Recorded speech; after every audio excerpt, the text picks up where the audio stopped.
Good morning students. आज का हमारा विषय है महाराणा सांगा। इससे पूर्व हमने महाराणा कुंभा, उनकी राजनीतिक और सांस्कृतिक उपलब्धियों के बारे में पढ़ा था। आज हम पढ़ेंगे महाराणा सांगा के बारे में। महाराणा रायमल के 3 पुत्र थे, पृथ्वीराज, जयमल और संग्राम सिंह। रायमल के इन तीनों ही पुत्रों में रायमल के जीवन काल में ही इन तीनों के बीच में संघर्ष शुरू हो गया था। और एक बड़ा ही रोचक प्रसंग इतिहास में मिलता है कि जब इन तीनों के बीच में संघर्ष शुरू हो गया तो इन्होंने अपनी अपनी जन्मपत्रियां एक ज्योतिषी को दिखाई।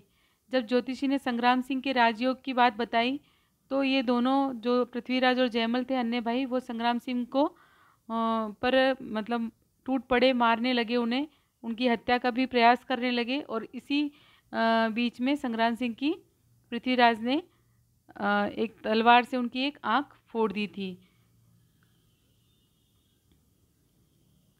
और इसी समय से सांगा अपने भाइयों के डर से अजमेर के करमचंद पंवार के वहाँ अज्ञातवास में रह रहे थे। लेकिन चूंकि संग्राम सिंह अपने दोनों भाइयों से ज़्यादा योग्य थे, इसलिए महाराणा रायमल ने उन्हें बुलाकर मेवाड़ का राजा नियुक्त किया और इन्होंने 1509 से 1528 ईस्वी तक मेवाड़ पर शासन किया। अब संग्राम सिंह के आपसी राज्यों से संबंधों के बारे में हम यहाँ चर्चा करेंगे। संग्राम सिंह के गुजरात से कैसे संबंधित थे, दिल्ली सल्तनत से। तो देखिए, गुजरात में मुजफ्फर जो शासक था, मुजफ्फर खां, तो उनसे कैसे मतलब संबंधित थे। मालवा में महमूद खिलजी द्वितीय था इनका समकालीन शासक। और दिल्ली सल्तनत में हमने देखा ही था, पहले सिकंदर लोदी, फिर उसका बेटा इब्राहिम लोदी, और फिर बाद में मुग़ल साम्राज्य की स्थापना के बाद बाबर।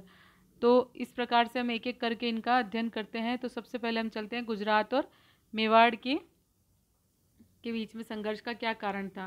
तो गुजरात और मेवाड़ के बीच संघर्ष का कारण था ईडर का उत्तराधिकार का संघर्ष, ईडर का उत्तराधिकार का प्रश्न कि कौन मतलब गुजरात और मेवाड़ दोनों ही ईडर पर अपना अधिकार जमाना चाहते थे। पहले से उनके साम्राज्य विस्तार की भावना तो थी, लेकिन इसका तात्कालिक कारण था ईडर का प्रश्न, ईडर में उत्तराधिकार का संघर्ष छिड़ जाना।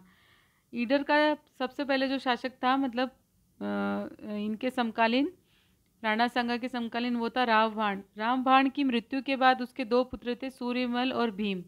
सूर्यमल 18 गद्दी प्राप्त करने के 18 माह बाद मृत्यु को प्राप्त हो जाता है और तभी सूर्यमल का जो अल्पवयस्क पुत्र है रायमल को गद्दी दे दी जाती है, यानी ईडर का अब राजा जो होता है वो रायमल बन जाता है। लेकिन सूर्यमल के भाई यानी कि रायमल के चाचा ने, भीम ने, उसके अल्पवयस्क होने का फ़ायदा उठाकर स्वयं गद्दी पर अधिकार कर लिया होता है। तो इस उत्तराधिकार संघर्ष में महाराणा सांगा ने साथ दिया रायमल का और अपनी पुत्री का विवाह जो था, मतलब सगाई जो थी, वो रायमल के साथ कर दी। और गुजरात के मुजफ्फर खां ने भारमल का सहयोग किया। तो इस प्रकार से इन दोनों के बीच में एक तो मेवाड़ का ईडर का जो उत्तराधिकार का प्रश्न था वो हावी था। अंततः इस संघर्ष के अंदर महाराणा सांगा की जीत हुई। अब हम देखते हैं मालवा के साथ संबंध। मालवा, मेदिनी राय नामक हिंदू सामंत ने मालवा के अपदस्थ सुल्तान महमूद खिलजी द्वितीय को पुनः शासक बनाने में सफलता प्राप्त की थी, यानी सहायता दी थी। लेकिन बाद में क्या होता है कि सुल्तान ने उसे महमूद सुल्तान था या महमूद खिलजी था, उसने मेदिनी राय को प्रधानमंत्री नियुक्त कर दिया होता है। इसी कारण सुल्तान के जो मुस्लिम अमीर होते हैं वो उससे ईर्ष्या करने लग जाते हैं और फिर सुल्तान को भड़काने लग जाते हैं कि मतलब ये तो हिंदू है और इसे तुमने बड़ा पद दे दिया। तो फिर क्या होता है कि सुल्तान उसकी जो मतलब बातों में आके, दूसरे लोगों की बातों में आके इसे वहाँ से अपदस्थ कर देता है, प्रधानमंत्री के पद से निकाल देता है और मालवा से भी इसे जाने के लिए कह देता है। तब ये मेदिनी राय मेवाड़ के महाराणा सांगा की शरण में जाते हैं।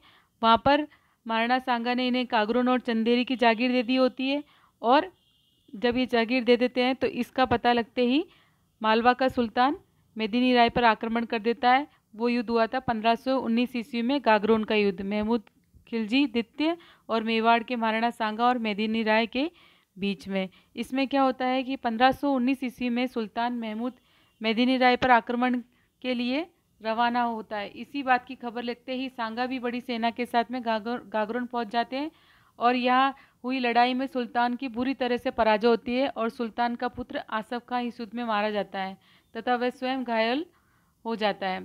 सांगा सुल्तान को अपने साथ चित्तौड़ ले जाते हैं और उसे 3 माह कैद रखने के बाद में उसे छोड़ देते हैं। इस प्रकार हमने देखा गुजरात और मालवा दोनों पर ही महाराणा सांगा ने जीत हासिल कर दी थी। अब हम देखते हैं दिल्ली सल्तनत के साथ संघर्ष। दिल्ली के सांगा के सांगा ने सिकंदर लोदी के समय ही दिल्ली के अधीनस्थ इलाकों पर अधिकार करना शुरू कर दिया था, किंतु अपने राज्य की निर्बलता के कारण वह महाराणा के साथ संघर्ष करने के लिए तैयार नहीं हुआ।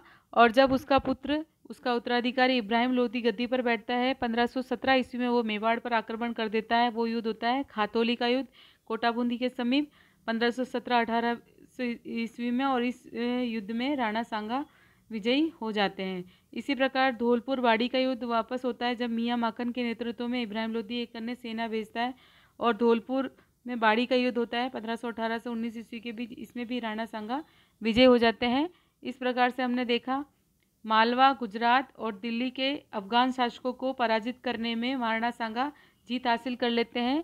अब दिल्ली सल्तनत में मुगल साम्राज्य की स्थापना, दिल्ली सल्तनत के बाद मुगल साम्राज्य की स्थापना और खानवा के युद्ध के बारे में हम नेक्स्ट वीडियो में पढ़ेंगे। धन्यवाद।